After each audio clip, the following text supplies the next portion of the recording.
Lorraine Dougherty, and I'm a medical oncologist with Alliance Cancer Care. I was trained at University of Pennsylvania for medical school and residency, and then went on to fellowship at Fox Chase Cancer Center. Multidisciplinary care of lung cancer involves coordination between multiple different specialties.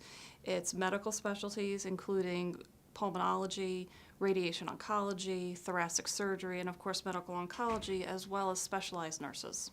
It means that we can provide good care to people with all stages of disease. We need the thoracic surgeons for early stage lung cancer. Radiation oncology is important both for curative and palliative care, and nursing is important for supporting our patients through all of this care, as well as giving the actual chemotherapy. As the medical oncologist, we determine and prescribe chemotherapy and help to coordinate the care between the specialists. For early stage lung cancer, ideally we'd like to be able to cure patients, and the way to do that is with surgery, sometimes with radiation and/or chemotherapy afterwards.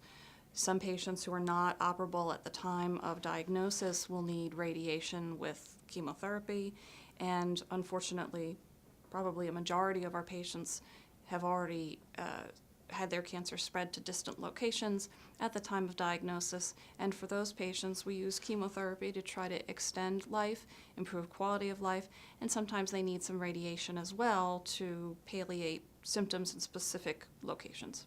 One of the more interesting developments in lung cancer is that we've come to find that it's as much a disease of women as it is of men. We used to think of this more as a men's disease, but in fact what happened was historically it took women about 2 more decades to adopt the smoking habits of men, and then it took several more decades to actually see the effects of that. But now we are seeing that women who smoke like men get lung cancer just like men. So this is as much a disease now of women as it is of men.